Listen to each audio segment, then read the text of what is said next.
In today's episode, I'm delighted to speak with Bernie Borges.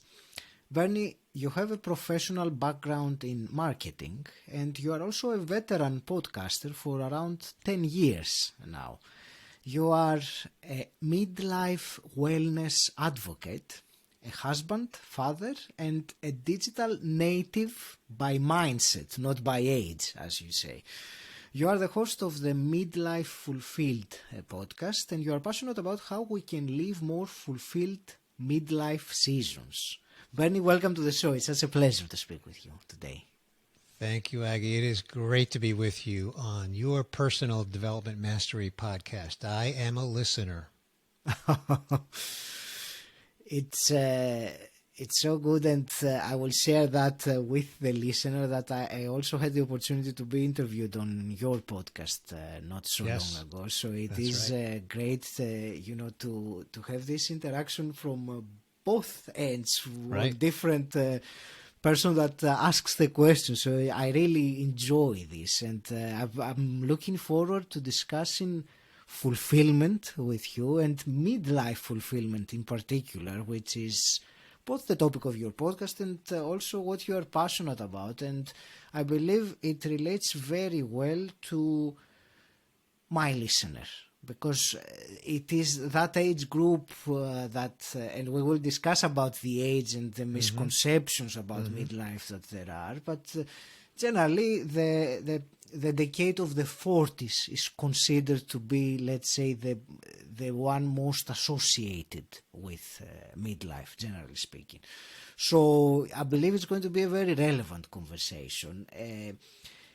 Before we discuss fulfillment, midlife, I would like to get a little bit about your journey. And in your podcast, you ask your guests for the BF to AF story, as you said, the before fulfillment to after fulfillment. So I want to ask a similar question to you. Can you take us back in your before fulfillment period? What were you doing, and how did your quest for fulfillment began? Sure. Well, first of all, Aggie, I really think that we go through many different experiences throughout the course of our lifetime where we can have what I call a BF to AF, a before fulfillment to after fulfillment experience. So I don't intend to characterize it as we only do it once in our lifetime, because we go through so many different stages in our lifetime. In fact, Aggie, I replaced the word stages with seasons. We go through many different seasons throughout our life. So it brought me to this podcast, the Midlife Fulfilled podcast, and looking for a level of fulfillment that I was seeking was, as you pointed out, I'm a longtime podcaster, and as you also pointed out in the introduction, I'm a marketer by profession. I've been in marketing for more than 20 years, specifically content marketing. And within my career journey as a content marketing professional, I started podcasting about 10 years ago. And I fell in love with the medium. I fell in love with podcasting. I fell in love with exactly what we're doing right here and now, Aggie. What we're doing, you and I, is we are having a conversation around a topic. You're interviewing me, and we're doing it on the podcast medium. I fell in love with that. I think you have as well. Absolutely. Right?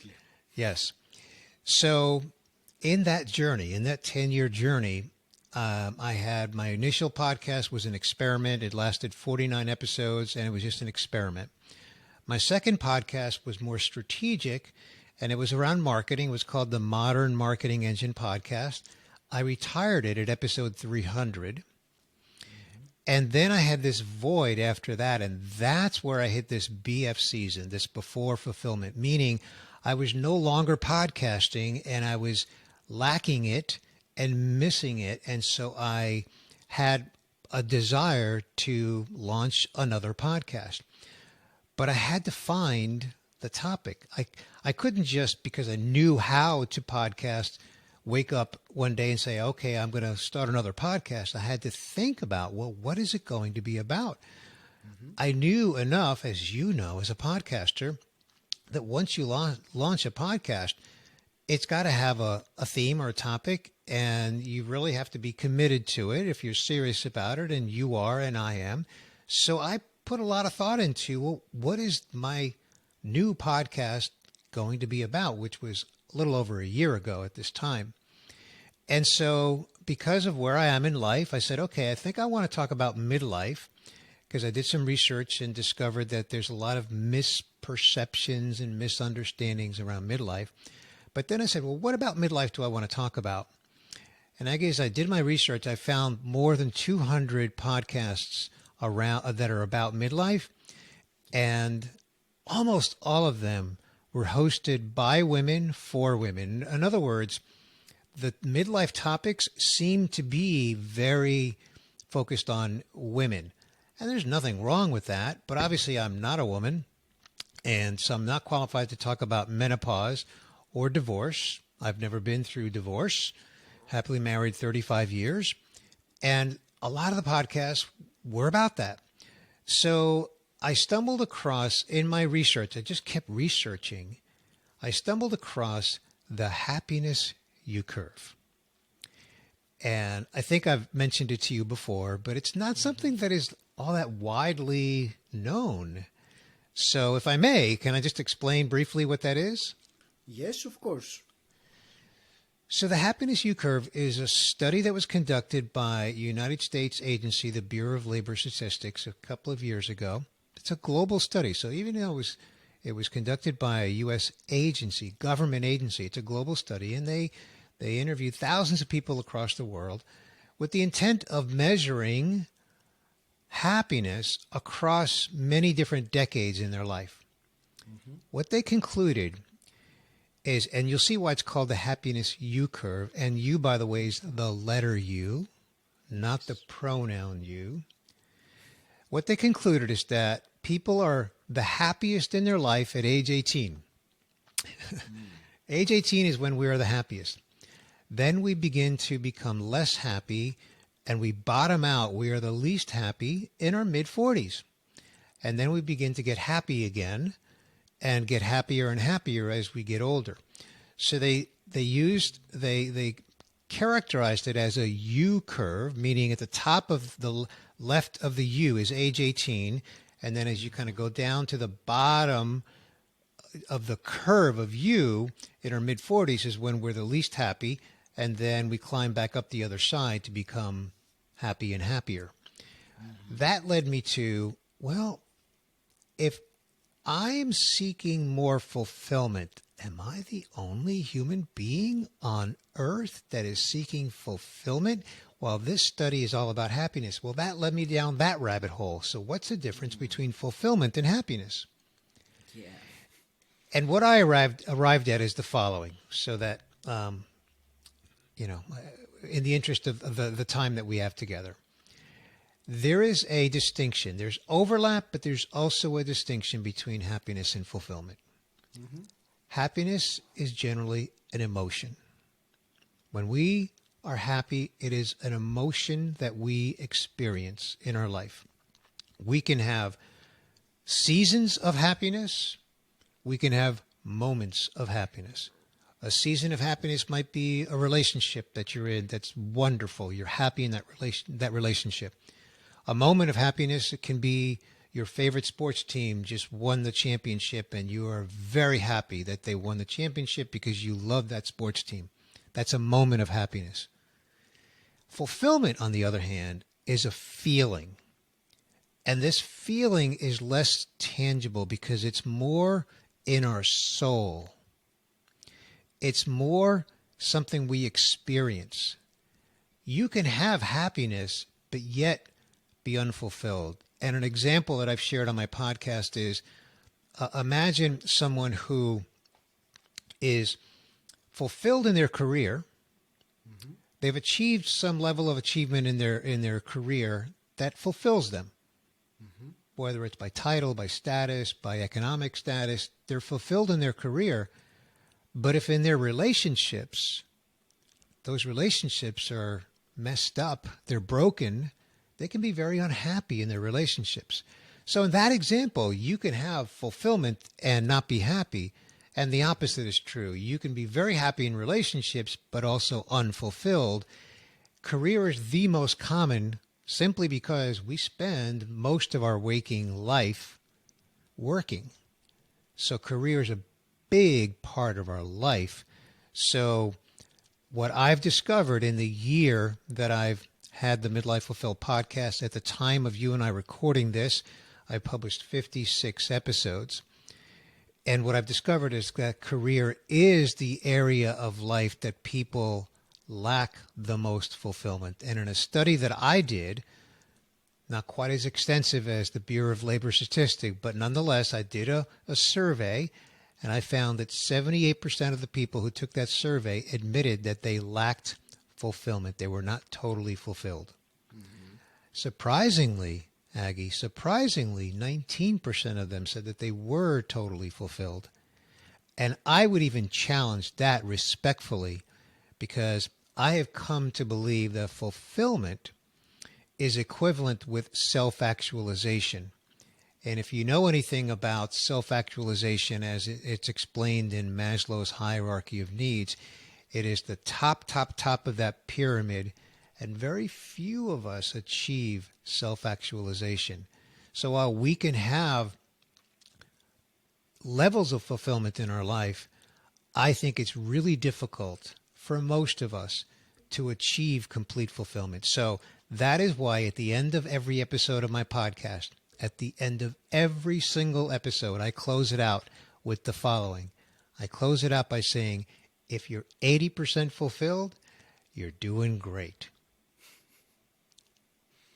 I would say if you're 51% fulfilled, you're still doing very well. And I wanted to ask you before, I will discuss more about fulfillment, but you gave an example of someone who is fulfilled but not happy. Can you give me an example of the opposite, someone that is happy but not fulfilled? What would that be, so that we can discuss more about the subtle differences between those two? Yeah. So someone that's happy but not fulfilled could be, and this is going to be like the biggest areas of our lives that we all deal with, our relationships. So you can be, say, happily married. You can, which is a relationship, right? You can have children, and your relationship with your children is wonderful, right? Okay. Obviously, that's not always the case. Not everyone's happily married. Not everyone has great relationships with their children. But in this example, what I'm saying is that would be an example of happiness. Great relationship with a spouse, great relationship with your children, but you're really frustrated in your career. You're unfulfilled in your career. A really common example, I've seen a lot of this, Aggie, is people who are 20, 30 years into their career, they followed the career path that was sort of laid out for them in their childhood. Mm-hmm.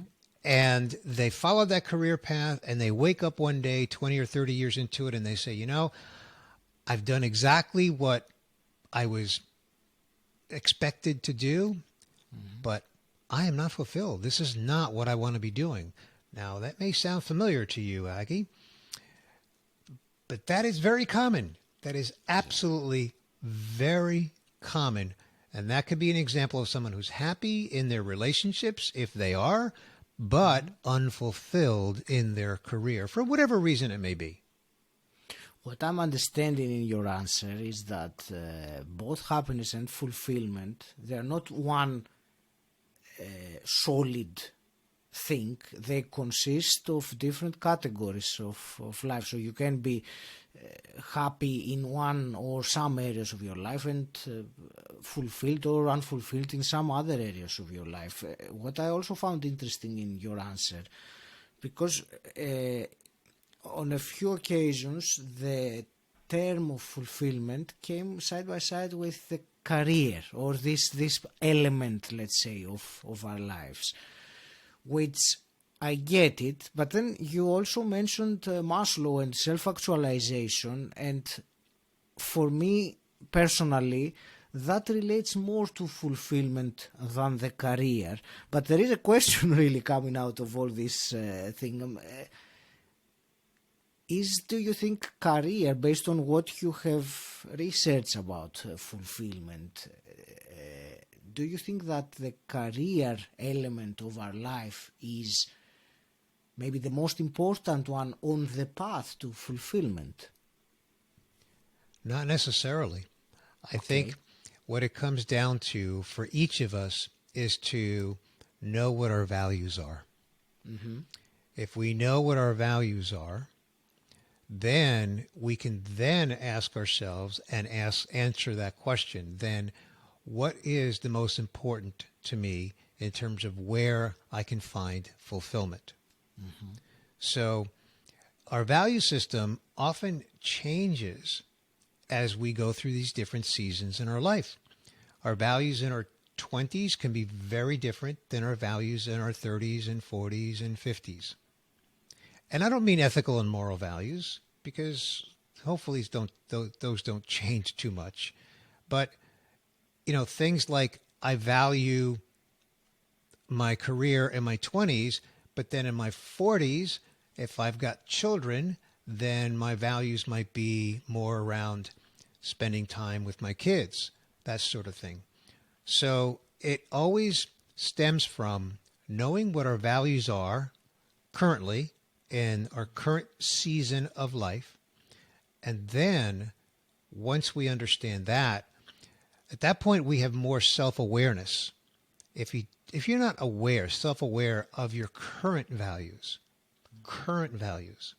by asking yourself, what are my values now, and how do they differ from 5 years ago, 10 years ago, 20 years ago? Then we can then ask the question, then how fulfilled am I? And in what areas of my life am I fulfilled?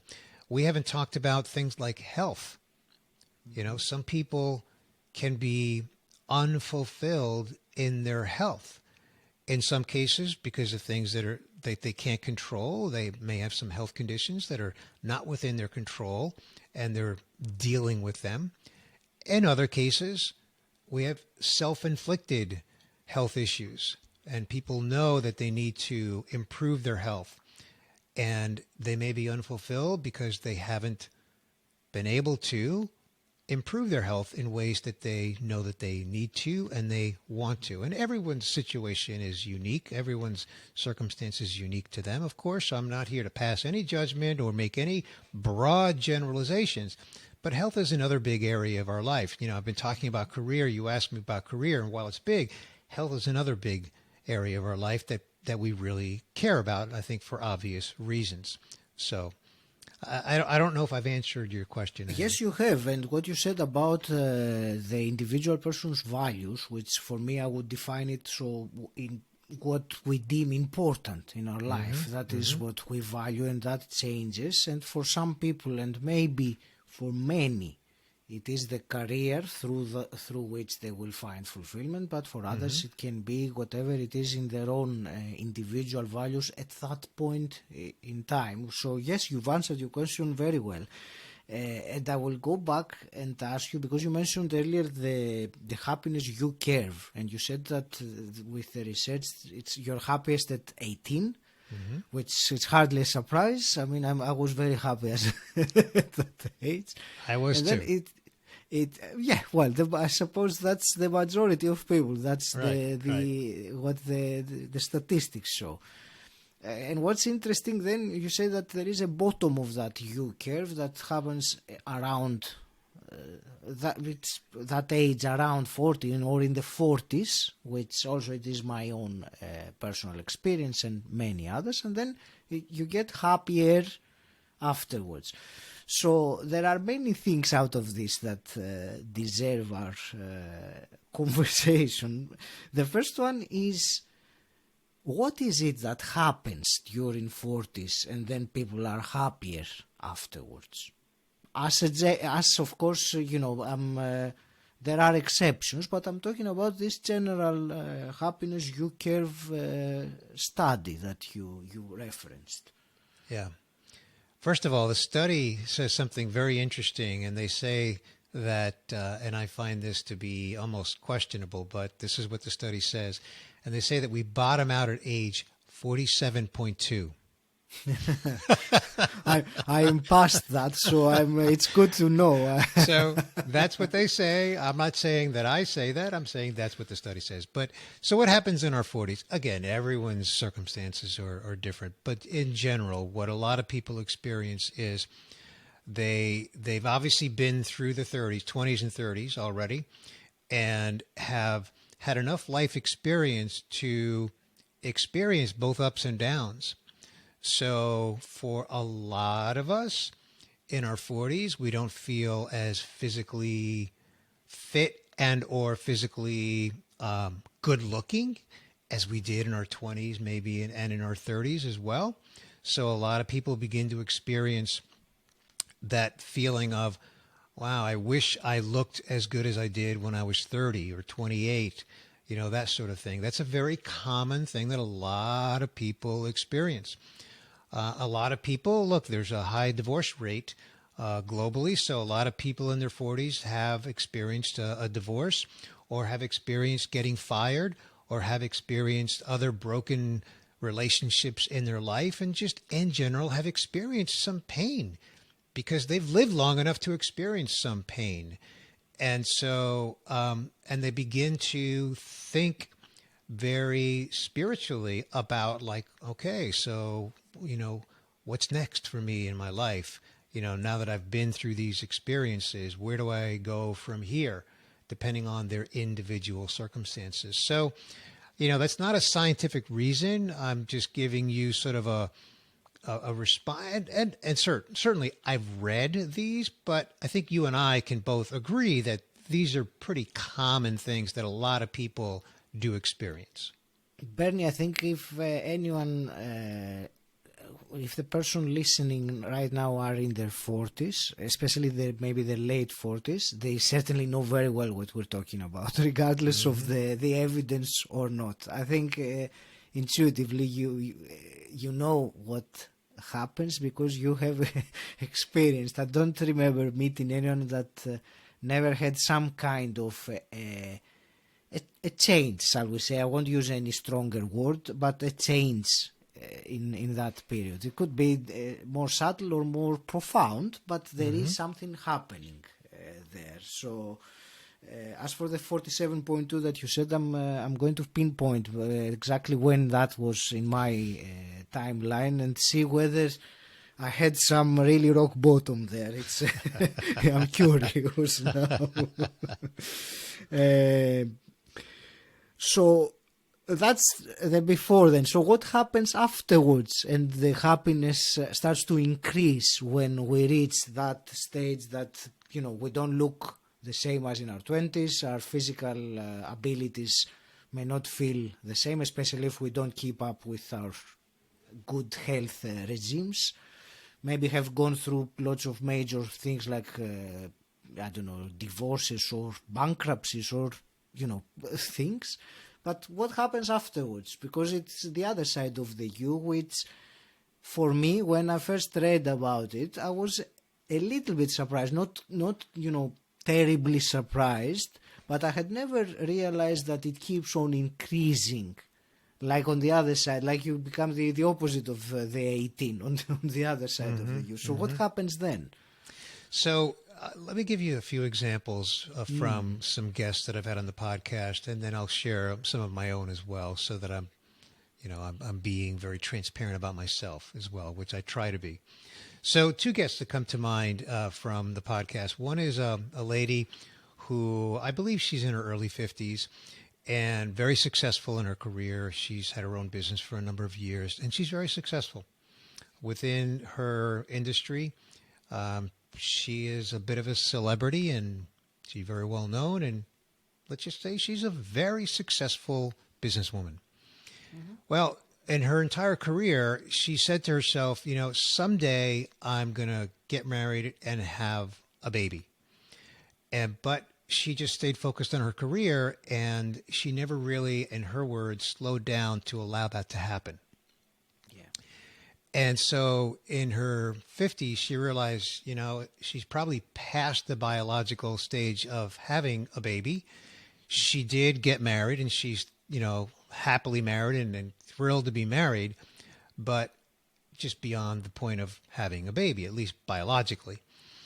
And her sister has a baby, so she has a niece, and she is madly in love with her niece, and she's madly in love with her role as an aunt. And so for her, her fulfillment is just coming to terms with the fact that, and I'm going to quote her now, the fact that that's enough. That it's too late for her to be a mom, biologically anyway, but being an aunt to her niece is enough. She loves being an aunt to her niece. And she has total fulfillment from that role. Right? So that's one example. Another quick example is a gentleman who early in his career, he was a DJ, and his aspiration was to be a famous DJ, like really a famous DJ. And he actually achieved that a little bit. He worked full time in the U.S. and on one gig, he left his corporate job on a Friday morning, got on an airplane, flew to Germany. Friday night, he had a DJ gig in Germany. Saturday night, he had a DJ gig in Germany. And then he flew home on Sunday and he was back to work on Monday. And he was doing that with regularity where he was pretty fulfilled in his DJ life. But then as he got, again, a little bit older, he got married and then they had their first child. And then he realized that the DJ life was really not congruent with being a family man. And so he decided that he had to let his DJ identity die. And I'm quoting him. Those are his words. He had to let that identity die and just be the full-time, in his case, marketing person. And then kind of similar to the first story where he was like, I'm okay with that. In fact, my old self, the one that I let die, helped me get to where I am right now. So it's my total self. So I don't look back on that with any regret. I don't look back on that like that's who I used to be. I just look back on it and say, that helped me be who I am today, right?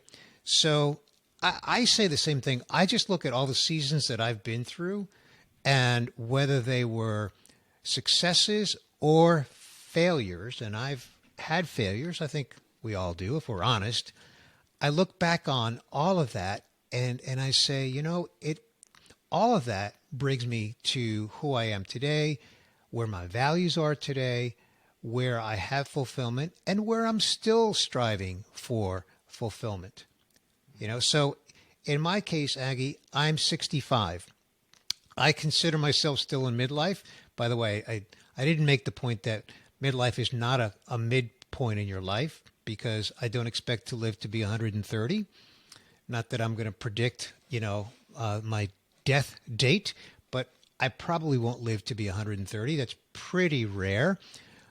But the point is that I'm still in a midlife stage because we go through different midlife seasons, right? Mm-hmm. And the only thing after midlife, by the way, Aggie, is end of life, which is defined by when we begin to decline in health, consistently leading to our death. I don't mean to make that sound morbid. It's just that the death rate is 100%. I think everybody knows that. So while it's not something we want to talk a lot about, we shouldn't deny it either.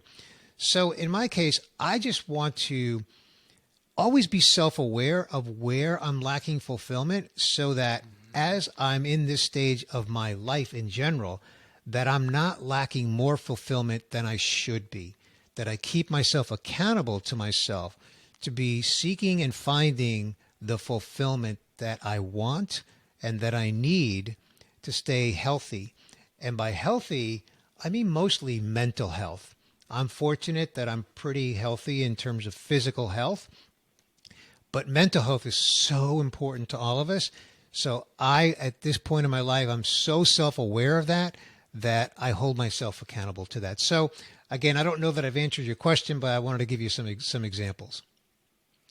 Thank you for your answer. And there were two things now that come to my mind as, comments. The first one, when you were describing you gave a couple of examples from your previous guests in the podcast. And what I got as the words that came as, characterizing this experience or what happened for them. And I will add my own personal experience because it adds to it. It agrees with what you were saying. Was I'm okay with that. That realization or that acceptance. You said, it's enough. For me, it's that point when you realize that, yes, I am not 25 anymore. Yes, I'm not 35 anymore or whatever. Yes, I have not done that or I can't do this that I wanted to do.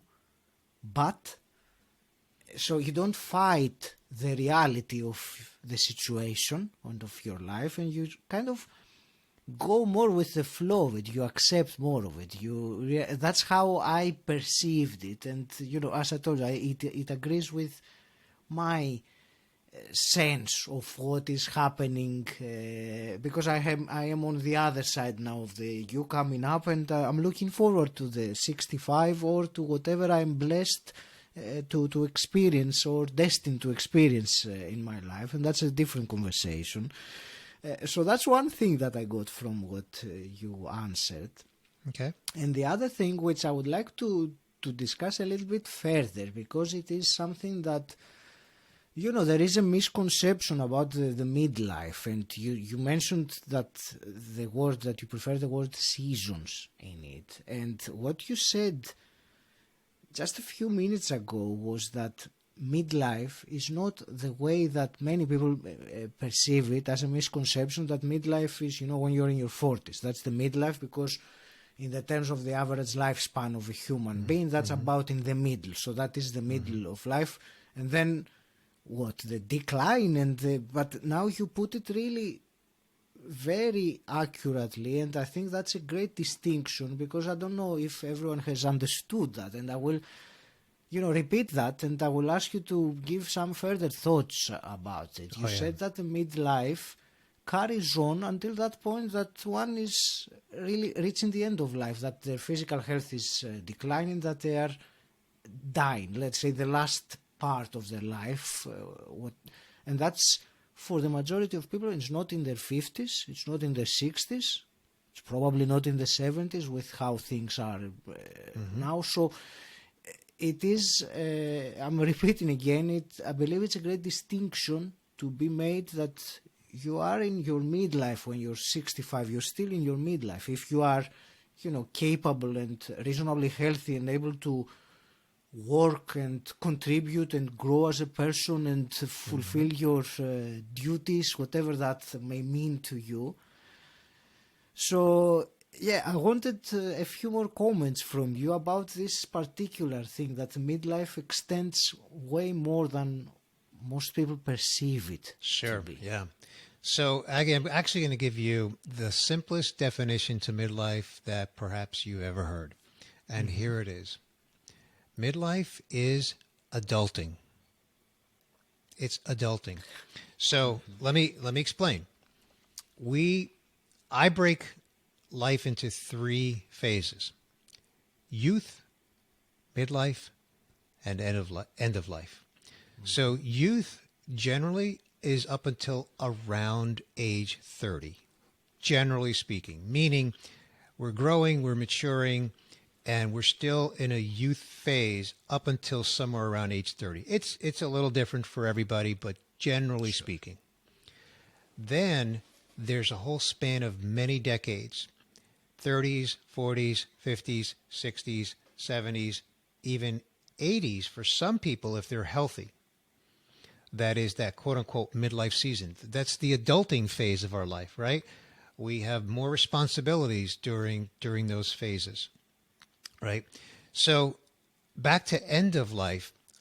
Personally, I'll share with you, my father's end of life season began at age 81 when his health began to decline at age 81. He passed away at age 93. And so for those 12 years, he was in an end-of-life season. Of course, we had no way of knowing when he was going to pass. And I don't mean to imply, without giving you more detail than you and your listener needs, I don't mean to imply that he was lying in a deathbed. I'm just saying that his health began to decline. And for 12 years, he continued to live until the day of his death at age 93. But that whole time was a slow decline. And that's different for everybody. Some people reach that decline, and for whatever unique circumstance they have, it's a rapid decline, and they pass within weeks or months, depending on, again, those unique circumstances. But there are, especially now, there's so much advancement in medical technology, not to mention lifestyles. There are more and more people that are living this longevity lifespan that can go into your 80s and 90s. My father-in-law at the time of this recording is 93, and I'm very tempted to say he's still in midlife because he's healthy. And not only is he healthy, he is extremely active. He's the president of a community theater where he lives, where he's been the president for 30 years. He's been retired from work for probably 25, 30 years now. But he's there every day, Aggie, and he's there building sets for the theater. He's running the community theater. He's the president. He has a staff. Nobody's paid. They're all volunteers. And so he cognitively, he's 100%. He's 93. So until he has some kind of a decline in his health, he's not at end of life. Now, look, he could not wake up from one night's sleep because nobody knows that, right? That's a God thing, right? Exactly. But in terms of his health and his capacity, he's totally there with you and me. Now, he doesn't do it for a paycheck, but he's there every day. I mean, it is his life outside of his family, right? So it's just this whole concept of midlife is adulting until we reach that end of life season. That's great. Thank you very much for this answer. And I want to ask one last question to conclude with all this topic. Based on what we discussed today, so what would you say to the listener that has listened to us right now and realizes that, you know what, I would like to go on being more fulfilled in my life? I realize what these guys are talking about. I kind of knew it, but now I know it even more.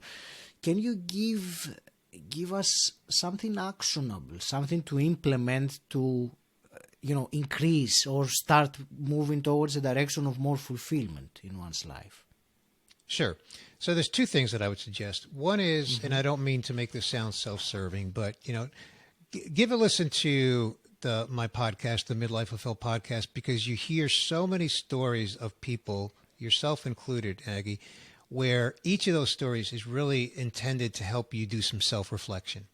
And that leads me to point number 2. And that is reflect on your own life. Become more self-aware of where you're happy and where you're not happy. Where are you fulfilled and where are you not fulfilled? And as I said earlier, I make the statement at the end of every episode on my podcast, if you're 80% fulfilled, you're doing great. That alone is liberating for a lot of people because a lot of people are beating themselves up, striving to be 100% fulfilled. Yeah. And it's just really close to impossible. So if you start with that realization, that might lift some of the weight off your shoulders, just that alone. But then just make that distinction between happiness and fulfillment. And then start by, this is something that I advise everyone, start by the relationships that you have in your life and focus on those relationships and understand where the happiness is in those relationships and even the fulfillment in those relationships. Likewise, look at your career. Where are you fulfilled in that career? Where are you unfulfilled in that career? Look at your talents and compare your talents to your career. I'm assuming that the listener is still working. And how do your talents compare and contrast to where you are in your career? Are you able to maximize or use your talents in a way that is fulfilling to yourself? So a lot of it really just comes down to self-reflection. And as I said earlier, and I'll close on this, Aggie, and that is, ask yourself, what are my values today? And then work backwards from there. Write them down. Write down those values and then work backwards from there. And then just ask yourself, in my relationships and in my career, am I fulfilled relative to those values? And I love how you said it earlier. Your values are what's most important to me right now. So I'll leave it at that. Thank you. These were very useful as actionable points. I have, Bernie, just 3 quick fire questions to wrap things up. So be as brief as you want with them. And the first one, well, you know, because you listen to the podcast, is what does personal development mean to you? It means constantly striving to grow. So whatever that looks like, but at least striving by listening to a podcast like yours, reading, learning, and again, striving to grow, because we should always be striving to grow. Thank you. And if you could go back in time and meet your 18-year-old self, what's one piece of advice you would give him? It wouldn't be one piece of advice. It would be many. But if I had to pick one, it would be, don't be afraid to fail. Just whatever you want to do, go do it. And don't be afraid to fail, because you're going to learn a lot from failure. It's going to make you stronger and better. That's a great answer. Bernie, what's the best place for people to find out more about you and connect? And of course, I will put the links in the show notes, but share them also during our conversation. Sure. So I'm very active on LinkedIn. So my name, Bernie Borges, is easy to find. In fact, if you Google my name, you'll find that. And then my contact information is also on the website for the podcast. And that, of course, is midlifefulfilled.com. I want to thank you very much for this conversation we had, Bernie, about fulfillment and midlife fulfillment. I believe it was very useful, very meaningful, and I'm sure that the listener has got a great deal of value from it. I want to wish you all the very best with you carrying on this podcast that you are so passionate about, and I wish you all the best of success with it and impact. Any last parting words? Well, Aggie, I want to thank you for having me, and thank you for the work that you're doing on the Personal Development Mastery podcast. I think it's terrific. It's needed, and what you're doing is terrific, and you're making a difference. So thank you for having me, and thank you for what you're doing. Respect from one podcaster to another.